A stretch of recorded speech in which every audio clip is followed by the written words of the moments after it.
the RF range. It's going to be up and down the street right in front of the hotel. We've actually got our controller up on this ledge up behind me here. So it's outside. You can see that it's pretty much direct line of sight, but there are some trees, and obviously there's trucks and cars and things, lots of traffic. And this is what we're testing to start with. Peter here is going to walk down the street with that contraption set of, there's actually 4 nodes, one of which has geolocation on it, and it's going to be talking to this controller right here, and then it's going to go walking down the street. So here we are, we're tracking them, we're tracking Peter's walking across the street. He's basically right across the street from us, over there somewhere. Oh, they're over there. And we're getting very good connection, all the nodes are connected, even in the presence of a great deal of RF interference. And we're able to easily get anything that's line of sight is still working really well. But we don't get too much farther than that. Here's our actual data. So this is the data that we collected from the Ryherd Mini. It's this purple one down here, which has geolocation version 2 and a GPS receiver on it. So from that, we can track exactly where all 4 of these nodes are going to go. And different nodes are, we have is another Ryherd Mini with a PC board antenna, Thunderboard, a Silicon Labs Thunderboard Z-Wave, TG23, also operating at 14 dBm, with a small antenna, SMA antenna. And then another Thunderboard that is limited to 0 dBm. Basically, it's emulating a 500 series European Z-Wave device. So when Peter began his walk, he just would walk down the street, and we were tracking the GPS location. You can see, it's accurate enough that it shows you exactly which side of the street he was on, and you can see that where he's gone, in effect, and what our range is. So you can see that actually all 3 of these units are still talking about 250 meters down the street in that dimension. You can actually bring this up maps, and you can see that it's about 300 meters, 350 meters in the other direction, which we identified there's just less noise in that direction. But you can see the Ryherd Mini is able to, with the geolocation and a really good antenna, SMA antenna, 14 dBm, is able to reach all the way out here to the end of the street in each direction. The interesting thing to note is that the 500 series emulator device, it's pretty much only going to reach right here in front of the hotel. Pretty much as expected. And then the other devices are able to reach pretty well, but maybe not quite as good. So again, antennas matter. Having a good antenna, especially these SMA screw-in antennas, they're very good. So one of the other issues that we had in where we were testing this is all of the noise. There's actually some sort of RF device that was constantly transmitting a great deal of RF interference right in our 868. I suspect that's why we have somewhat more limited range than we were expecting, which I would expect us to get well over 500 meters, or actually over a kilometer, even here in the city, which is what we were able to do in the US without a problem at the Austin. We ended the Unplug Fest with our fireside chat, where all the members got to discuss all the current issues that we're having with Seaweed.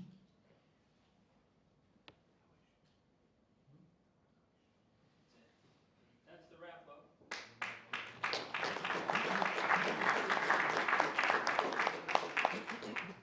And then I can only, this one, I have to do it on YouTube.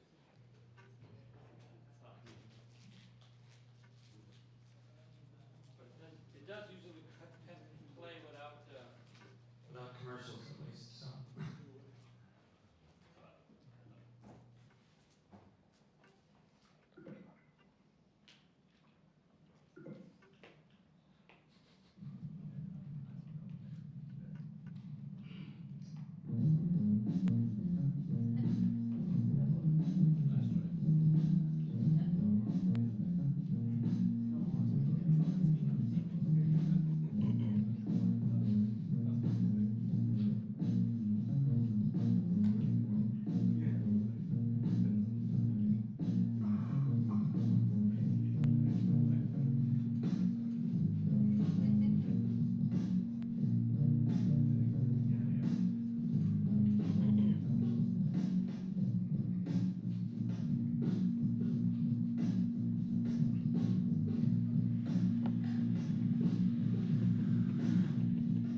ancora pizza.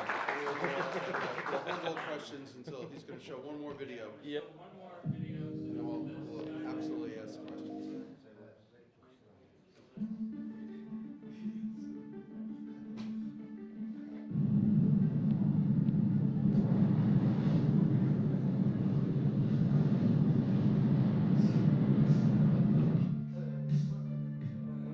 So today we're going to take the HomeSeer PS100, which I've specially modified, and attach a GPS receiver to it.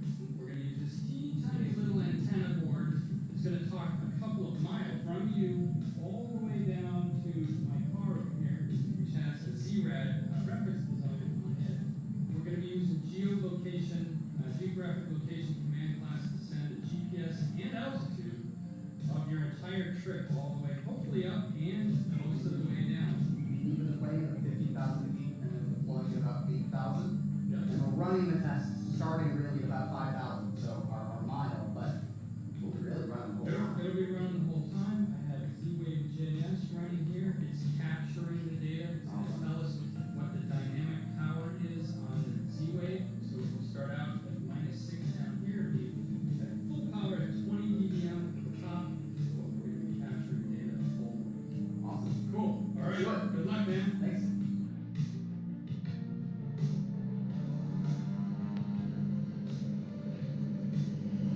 Notice this. This is the actual data that's being captured. This is the actual data being captured. If you look very closely, you can see these little red dots here. I want to hit the lights over here. Please. And we are using Z-Wave JS as well. You can see it scrolling in the background.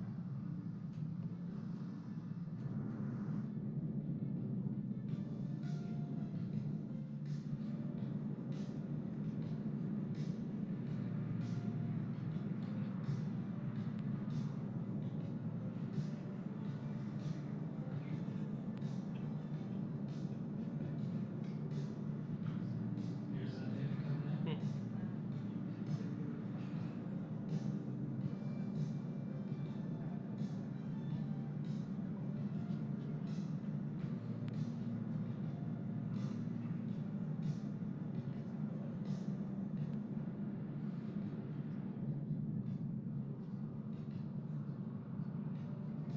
Notice the data points get a lot closer together as he pulls the chute because he's not moving as fast. But this is, the height here is actually the altitude as reported from the GPS.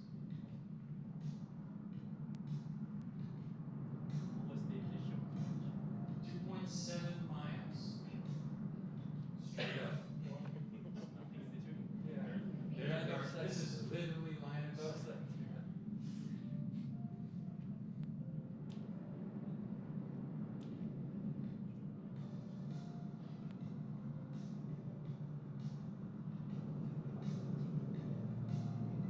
And our plan, only a plan so far, is to do this again the weekend before the U.S. Summit in Carlsbad. We're going to do this in California. You want to volunteer? You want to go? I mean, I think Jon-Luke is, I think he's good. By then, he should be a trained instructor, so he can potentially tandem you. So. I'm staying down on the ground.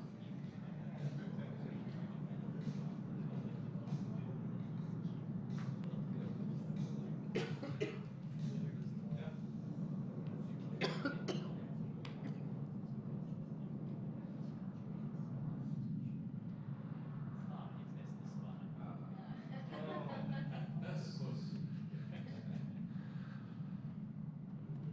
We did this like 3 times. That was the closest one he got. That was way up. He jumped 3 times. We actually did this 3 times. He jumped 4 times. It took us 4 tries to get actual data. Wow. So there's the actual data. This is also on, this chart is actually also up on my blog. So if you want to go to Dr. Z-Wave at .blog, you can see the range, 2.7 miles straight up. As soon as he exited the plane, we actually started getting data. And then it tracked him all the way down basically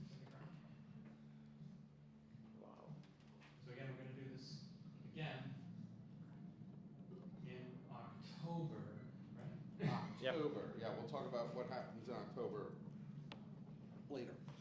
All right, but Peter had a question for Appleton. Yes. Okay, so Abhitan, I'm just curious how you are put the cost of this bike for the Tesla. This is part of our Bucksmith event, right? So there is some marketing budget, and it came the right timing, you know. So. Indeed. I think it's additionally, as you pointed out yesterday, I would think that the presentation we had at Workswith, like the kickoff, that was like it's an event where we bring our biggest and top leadership for a lot of companies and partners. Like our CEO presented Mark's video, like during that on the big screen, on the big stage, as you know, way of showing like we like putting the marketing bits behind this and driving new use cases. Congratulations. Okay. Thank you, Eric. Any other questions for the doctor while he's in? Yeah,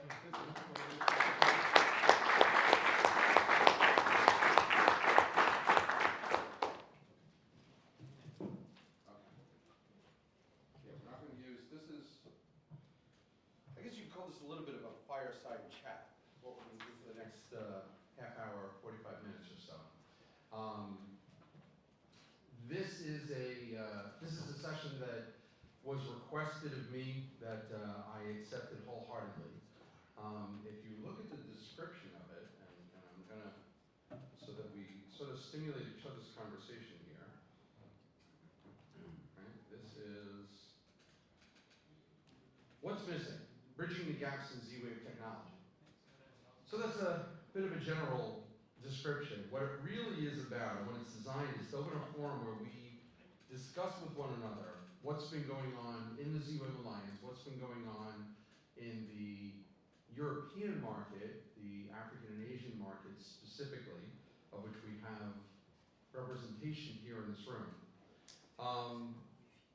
Since becoming open source in 2021, obviously we have gone through lots and lots of different changes.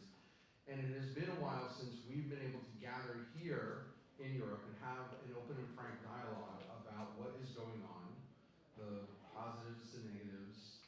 So this is your opportunity. This session has many names. I'm not going to tell you some of the names that we called it internally. I'll let you figure that out on your own. But I know a lot of you have concerns not only about the technology, but about the Alliance and how the Alliance is supporting you in your endeavors here in Europe. And so we're going to take lots of great notes, and we're going to take lots of great input from all of you. But the idea is to open up a dialogue and have a frank and honest conversation with one another about what's going on, what we can improve, and what's going right. I mean, I'll even take positive feedback if you want to tell me all the things that are going really well and that you don't need to hear from me anymore. And part of this is also, we're going to talk a dirty subject, but we're going to talk about dues and membership as well. I know there's a lot of consternation out there from companies about dues and membership. And we're going to start to change the due structure a little bit within the Alliance, especially for newer companies, especially for startup companies. And we're going to start to talk about how we can get more organizations involved in the Z-Wave Alliance. So, before I get into any of that, I want to hear from you. I just filled all your bellies. You're all nice and satisfied. You got your extra cup of coffee. Thanks to our friends at MK Logic, you've got the strongest mints on the planet. So that should stimulate you a little bit. But this is your opportunity. There is no wrong comment. There is nothing out of bounds. I don't want anybody to feel judgment or embarrassment. Please ask me whatever you would like to hear, and I will do my best to either answer the question or take a good note so that we can answer it in the future. I'll kick it off. How are we going to respond? How is the Alliance going to respond to the comment that Z-Wave is dead? Dun, dun, dun. Right? So, as you would imagine, I get that comment very often. All right? At CES, for quite a few years now, even before I was the chair of the Alliance, I was an active member. And so all active members have an opportunity to speak to the press and the members and things like that. And ever since that little thing, I don't want to name it again, but Matt that all other wireless technologies are going the way of the dodo, and that Matter will rule them all. Yep. Wow. Here we are 4 years later, I guess. And I think I used the quote earlier this morning, you know, our death is greatly exaggerated, right? We are not dying. We are doing just the opposite. There is no doubt that we lost momentum during COVID, as most organizations did. And as I hear all the time, you know, it couldn't have happened at a worse moment, right? Because we were just in the throes of becoming an SDO. Scilabs had just spun us out to be an independent organization. And of course, then we couldn't meet, we couldn't talk, we couldn't innovate, we couldn't do anything, we couldn't market, there were no trade events, there were none of the traditional ways that the Z-Wave Alliance communicated with their members were all cut off to us. And so there's no doubt that we lost a lot of momentum. And we certainly lost more momentum here in Europe than we did in the United States. I will fully admit that, I don't hide from it. It was our responsibility and we dropped the ball. But the reason why we're here today is because we're trying to make amends and we're trying to fix that. So when people talk about is Z-Wave dead, the first thing I would do is only because CES was, I guess, a month ago, there are some really, really great articles that were written about the Z-Wave Alliance and about members within the Z-Wave Alliance. The teams put together some really great opportunities for us to communicate to both the industry press and the general press about Z-Wave, about things that were changing, about the numbers from last year, how we're growing. We added members last year, all right? We actually, this is one of the first years we had a net increase in membership in 2024. We hosted a number of very successful events in 2024, and we certified a whole bunch of devices, both classic and long range, in 2024. So it was a growth by every metric that we have to measure ourselves against. It was a growth year, and that's something relatively new again. We used to grow year over year, no problem at all. Things sputtered a little bit during the COVID years, but now we're back on track and things are growing again. So when people ask me about it, I point them at some of these really fresh, brand new articles that were written just in the last couple of weeks. There's 2 more articles coming out that the folks at the marketing team have told me about that are also going to be about things like Cyber Trust Mark. So Cyber Trust Mark in the United States is very important to the industry. We are finally going to have an industry-sponsored Cyber Trust nutritional label, if you will, on our products. The EU has something similar in the EN that you're going to hear about. Our next speaker actually is going to talk about the cyber trust regulations here in Europe because they are vastly different than the ones we have in the United States. This is someplace that the EU excels, actually, is in being in the front of their privacy laws and their cybersecurity laws. And so we're trying to learn from the folks in the EU about what you're doing about these things and applying them to the American market. And so you're going to hear more about that. I won't steal his thunder. He's going to talk about that in the next session. But Cyber Trust Mark in the United States, the Z-Wave Alliance is very involved with, along with the other communication alliances out there. And we are working very hard to make sure that all Z-Wave devices, when they are Z-Wave certified, are ready to be Cyber Trust certified as well, right? And that means that the learnings, and because we're so good at cybersecurity in Z-Wave, S2 has been the gold standard in encrypted communications for a long time.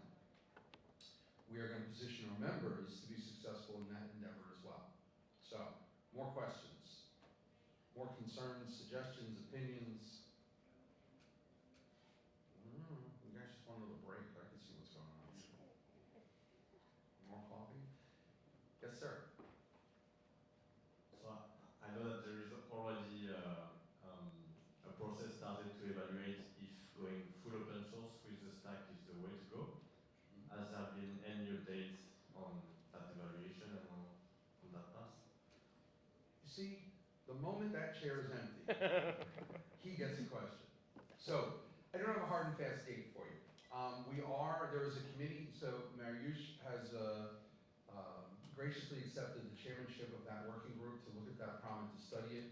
Our friends here from the Home Assistant Foundation and Navocasa They're actually our newest board member to help us with that as well. The Open Foundation has got some really great insight into how to govern, how to manage an open platform. And so we're very much looking forward to them being involved in the Alliance and helping us through that structurally.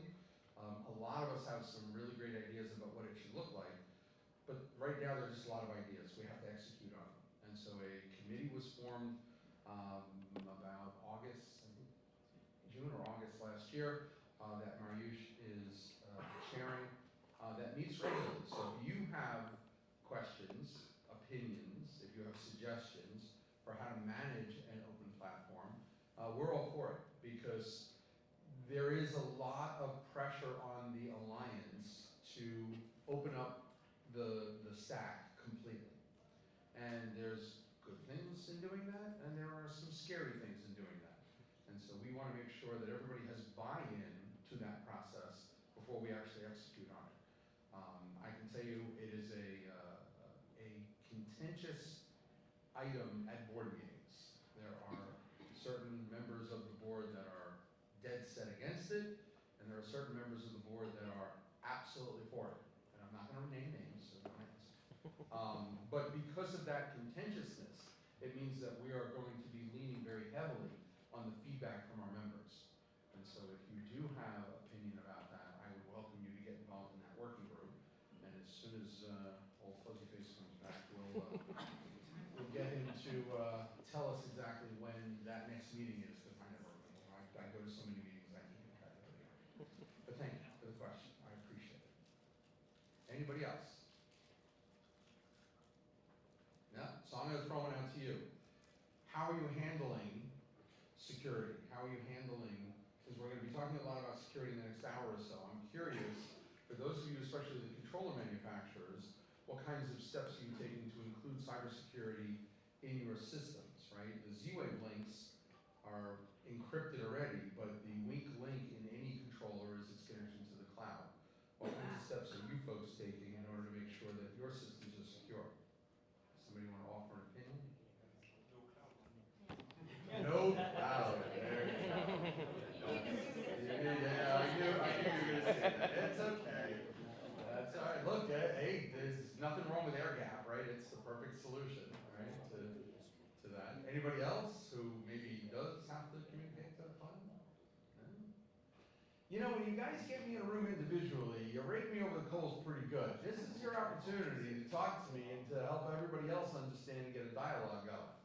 And I gotta say, I'm a little disappointed in the fact that there's nobody in this room who has any opinion whatsoever when you're in a group. Maybe that's the trick, is I have to only speak to everybody as a group, and then nobody complains to me at all. You got nothing? Come on, I know you're all pissed off about the price of chips, you're all pissed off about the price of membership, you're all pissed off about the price of certification, right?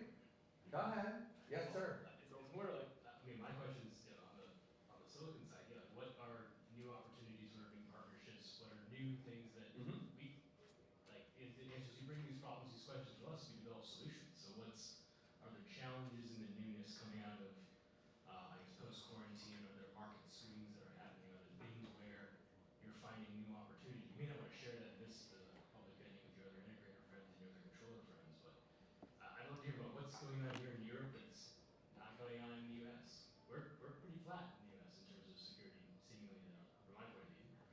What's interesting? What's new? What's driving? So who here doesn't do a residential system? That's your first problem. Everybody in this room does what I will call old Z-Wave.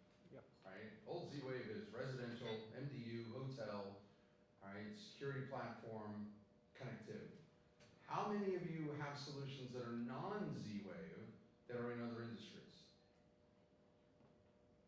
A couple of, come on, be brave, raise your hand. I promise I won't bite. I mean, call on you, but I won't bite. All right? Go ahead, tell us about it. Well, with alarm.com, and we have like fire and commercial solutions.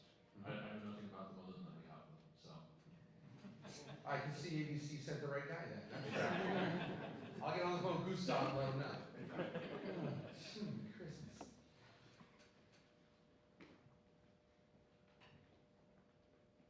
can I pick on you? Sure, anytime. All right. So you have a product, and I don't know, did you catch when one of the integrators up here mentioned that he wanted a USB stick to go to a T connector? Did you hear about that when they were up here before? Because I looked in your direction, because he needs a USB stick that'll bridge a couple of networks together. Sounded like something you could help him with, but, all right, that's my figure. What is it? I know he's around here somewhere. There, see, wasn't it you, Wes? No? I think it was Sylvan. Sylvan instead Oh, it of was Sylvan who yeah. wanted the USB connector. You had said that somebody else should develop a USB connector to bridge a network. For the T counter. The T counter. Oh, yeah, for energy reporting for Yes. smart metering. Yes. So it reports out of what standard? What's a T It's counter? it's a standard in Europe on smart metering built by Sagemcom. They export in Mhm. Spain as well, and so it's 3 pins. It's powered, and you pair that with Zigbee, and you get real-time kilowatts. Hmm. P14. There you go. Yeah. So. And so it does not exist in- Like you don't know each other. You can pick it up on Friday. Take a big up Friday. There you go. All right. But actually, this is not the European standard, no? Because in most countries in Well- Europe, the electrical cabinets with the smart meter are locked by the utility. I don't know. And you don't have the access. It's fully open in France, it's fully open in Holland, Yeah. in Norway. It's made, yeah. Yes, few countries can be. But it's not European standard that you can connect there now. And there is some discussion that should be the P1 port. But then when you talk with the manufacturer of the smart meters and utilities, maybe it will be in 20 years some standard in Europe for this. But of course, I fully agree, there is enough meters in Norway and Sweden and so on, more than 10 million, it will be enough to make a product that will work with it. But to make this standard Europe, it will not work in next 10 years. So the Americans invent the Chinese copy and the European regulates, right? So if we can follow the regulation, you follow the money. So right now, those data are mandated, they are available to the user, and they have to be available even to the users, to you, if the user signed the waiver. So the country being covered by those rules from Europe are quite large. I don't know. I don't know about the entire Europe. It's a mess generally, but this is creating a demand right now for spending. So in France is 2027. But they don't. It's a more generic energy play for us though, as an integrator installer. Getting the data directly without waiting for the cloud that comes 48 hours later. When you get that directly, that's a very nice proposal. So this is why I get that going on Zigbee, because it's only available from Zigbee, and it works in Spain and Portugal apparently, because this is the same manufacturer. It's called Sagemcom. They ship all over Europe in those areas, and the TIC is standard. That's all I know. Okay. Shall be a product with 3 phases. So- So the alliance could have a monitoring, not sending anyone in the EU or in Belgium, in Brussels, right? But it would be great to value the alliance for monitoring those aspects, because again it creates a lot of demand for smart connectivity because it's regulated. It's interesting. Because that's what Europe does. We regulate Z-Wave into We every. regulate so we can buy American chips, right? And, So. and maybe the next step would be not just monitoring, but step up and try to offer something, even in case of regulation, if we have some data. Okay. That was an example of it. Leon, Actually, I have a question in general, also because with the long range, we are coming with a solution that will be for the public spaces now, like hotels, schools, and so on. But big buildings, it's a rule, and I think we will never change it. There is no one using building management system with a SCADA system. So it would be nice if someone doing today the controllers can make it some drivers or whatever we call it for the biggest SCADA suppliers today on the market. Because I'm quite sure that nobody is supporting the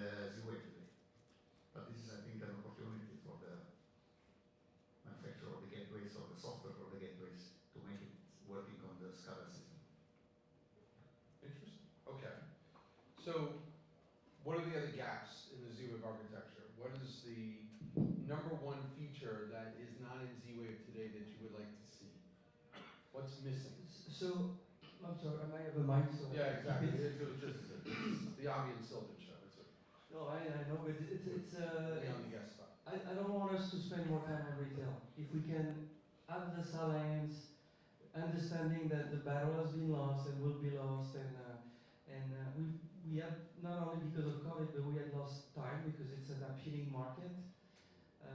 So I'd love us to be a professional wireless installation solution. And you know, when I see we have smart, bright guys from Home Assistant, you know, the sniffer, the analysis of a mesh network, this is missing today. I mean, I know they know how to use this tool, but me as a small installer, if we want to grow, we need to make it easier. When we were talking with our fellow here, when we leave a mesh network deployment, we don't know how the beast will behave at night, if the nodes will be there in the morning, because it's moving like it's alive, right? Yep. And we don't really we don't have a green light checklist, like when you install an alarm, you have a checklist. Yeah. I've done that, etc. So home automation with So Z-Wave, we don't have is that. that a function of the Z-Wave standard, or is that a function of the software that the controllers, as they add devices? So I would even think about a second box, we call that a sniffer, whatever you want, that could fit all the vendors. I mean, if you pick that vendor, you could use that sniffer and also, you know, because KNX got ETS, you know, they've got tools to validate their installation. It's a little bit geeky, but they have those solutions. So years ago, we had had that, the yeah. installer toolbox, and We had the the installers toolbox. loved it. And then the information that I was given, and I don't do installations anymore. Those of you who know me long enough know that I used to do installations, but now I only get to blow up my own house, not other people's houses. Everybody told me that it wasn't needed anymore because the systems with Smart Start and S2 and everything were so easy to install that the toolbox was superfluous. This is again a retail speech. I was, when you say it's easy, Yeah. we just need it to be no painful. It's not easy to install Z-Wave. I'm telling you, it's okay. So installation got reduced tremendously because the reach got bigger. I'm talking about classic. So that was great. You can pair a device on the other end of the building now. So that's great. But it's not easy, otherwise grandma will install it. So installers want it to be non-painful, which is the case. It's already good enough, but we need a validation of that installation through tooling. And the mesh network is kind of a dark box, because sometimes a light takes 2 seconds to light up. You don't know why. And on Monday it gets better, but you don't know what happened really. So, Peter? Can I comment on this from Please. open source workgroup? So we actually have the source code for the sniffer and the PC controller in the open source workgroup now, and we can build those tools and release them as alliance tools. So I would encourage you to sign up to the open source workgroup and let's collaborate on evolving these tools. you're invited to the next site setup. Yeah. And we know in the audience here, there are people who make very light duty controllers that would love to run sniffer software, so. So we have a lot of source code, we have tools, we just have to build on them, and we need all of you to participate in that. Ah, yes, participation. You haven't heard me say that in at least half an hour, so that's good. Thank you for that, Peter. I appreciate it. Just Sergey? to what Sylvain said, when we are talking about ease of installation, we are trying to make it easy, actually thinking about DIY. I think the point that Sylvain is trying to bring is that it should be complex enough to keep the installer market rolling, because if it's too easy, they are out of the game. But at the same time, it should be predictable, and they should not become developers to use our tools, because taking sniffer currently, they have to dive in the Z-Wave protocol, understand how it works. This is not their business. Their business is to install stuff and take money for this. Okay, and The second part is more and important. by the way, I completely agree with you, and the truth is the vast majority of Z-Wave devices in the United States are not DIY, right? The vast majority of Z-Wave devices that are installed in the US are installed by professional installers. We have some of them in this room. So the integrator is very integral process of Z-Wave devices in the US. I don't see any reason why it wouldn't be the case here in the EU for all the reasons that we talked about. But I'd love to understand, other than the tools, are there other things that the Alliance can do? Because I wasn't even aware, Peter, that that transfer had taken place, that the sniffer and tools had actually been transferred. I knew there was talk about it. What else can we do to help? God, I promised I wouldn't pronounce the name again, but let's talk about it. If you have a success to measure, it's the Alliance next year with all their players and their vendor, and KNX installer to get converted to Z-Wave installer. And you know what they'll tell you? It's like, do you have the training kit? Training kit. Do you have the tool that relates to ETS? The sniffer doesn't look like ETS. It's more geeky. No, it's more. It can. It can. Okay, so the traditional sniffer didn't, but the modern sniffer could, only because ETS back then wasn't a thing for us, but now it is. correct. So if you make it a Z-Wave, ignorant, if you say that's what we're looking at. We're trying to tell people that are installing wire that it will be more convenient to go wireless, and they don't have to worry about the reliability. Right. And that those tools that are here say that when that lighting's green, you can leave the site. That means you're okay. Okay. We had another. Please. On the topic of hashtag Take the mic, otherwise I'll speak on me. On the topic of hashtag participate, what are the thoughts on contributing to things like the open source Z-Wave stack when at the end of the day, outside the silicon vendors, most of us are customers and not everyone has resources or knowledge to contribute kind to a large existing code base? This is an excellent question, sir, and one that we struggle with because as an open source platform, theoretically it means that anybody, novice, expert, professional, can contribute code to the stack. Yep. But there's pluses and minuses, right? And then you have the situation of just because something gets contributed to the stack doesn't mean that it becomes part of the SDK that then we certify against. These are very important questions that are being answered by his committee. Yeah, listen, somebody text it. I'm trying to point you in the chair. Because you're absolutely right. There are pitfalls in dealing with open source, but at the same time, there are also huge benefits. Because imagine that there is a college student who's really into this stuff and comes up with a beautiful way to do something in a few lines of code and is willing to contribute that to the greater good. Home Assistant is built on this principle, right? That anybody can contribute to the platform, right?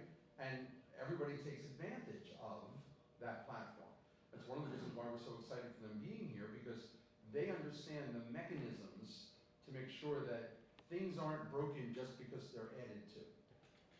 There's a whole process to that. Yes? I want to go back one step to what Sylvain said.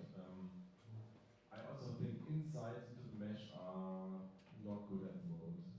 There's some points you can see like the RSSI of incoming frames, you can see the routes for outgoing frames, but the other half isn't visible to the controller. We had talks yesterday about that. There are some ideas floating around how to make this more transparent, and I think it's one step we should do. I guess it requires spec changes and implementation in the end device and everything, so I would support that. Absolutely. There's That's what I... currently no way to see the whole picture from one perspective. You need sniffer, you need insights into how sniffer works. There's not a good way to automate all of that. It would be great if the controller had the perfect view of the network, knew what was going on, knew where problems were, even if it's 3 nodes out, and then we could say all green or there's a problem somewhere. I completely agree. Hopefully it's technical and we can solve it. Right. Or in my case, it's because somebody moved the refrigerator and it doesn't work anymore. All right, I've got time for one more. Don't tell that now, Exactly. With everyone at once. We'll give Leon the final word. The last one. And No, that's right. Yeah, we'll give you the final word. Go ahead, Leon. And very, very simple proposal. Yes. To get more customers, to get more installers and so on. To make the new website of the Zero Alliance. Because this one is really... It is being For worked many on years. as we speak. The budget has been cut, the budget has been approved, the vendor has been chosen, the vendor has been approved, and the board has signed off. So it is just a question of time, and I will not put anybody on the spot, but we are absolutely working on the website pretty much as we speak. The contracts are all out. So yes, we all agree, and like everything else, it took too much time, but that's the good news, bad news about being an alliance and a democracy, is I can't just bang the table and get things done. I mean, I could try, but nobody listens. You asked for some pointers about trying to make the seabed ecosystem more successful in the years to come in the European market. And I see from my market where I predominantly sell my products in the Norwegian market, we're losing out mainly towards like BLE systems that are very, very easy to commission for the installer. I've been working with Norwegian installers for more than 30 years. And they are not lazy, they're not stupid, but when somebody is giving them the chance to do something that is very, very easy to set up, they will choose that, every day compared to a system that it takes some time and you maybe a computer to commission and so on. So I think that if we want to, let's say, long range will give us some business, but I think we need simplicity is the key to try to, get back some of the business that we lost to some other technologies. I agree with you. Thank you. You got a quick one? No. It's Sergey. It could have been. Go ahead. Yeah, and you know this song, I sing it for a long time, but for European markets, this is more driven by very segmented installers.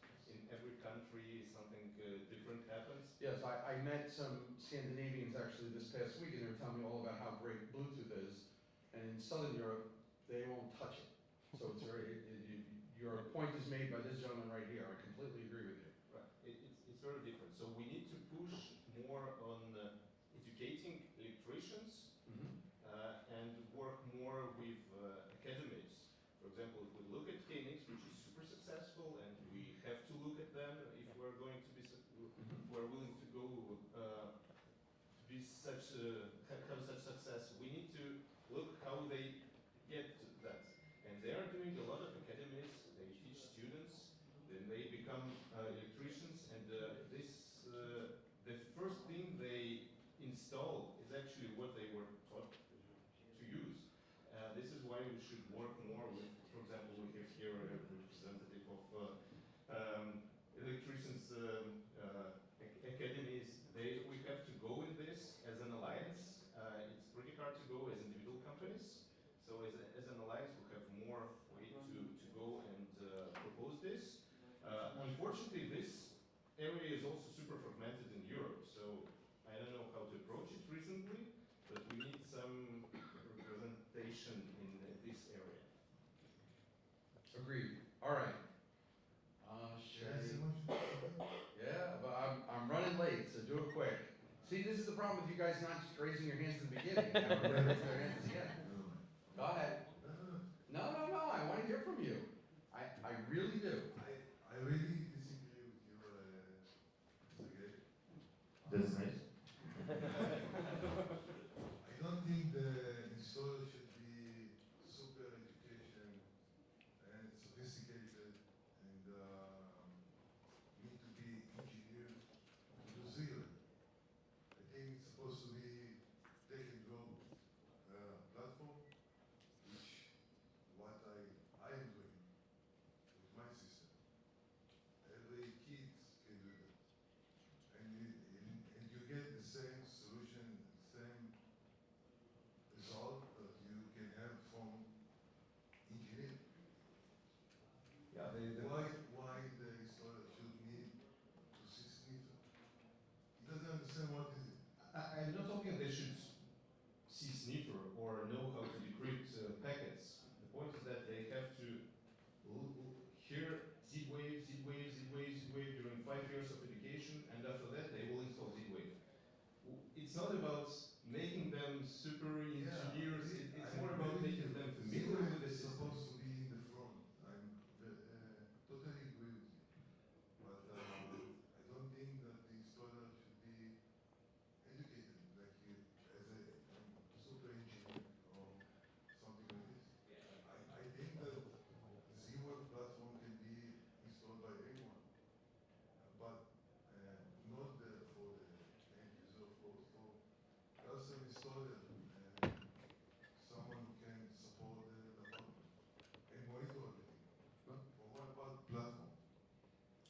I appreciate the comment, I really do.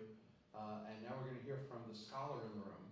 This gentleman actually works for a trade school, works with a trade school, so please start.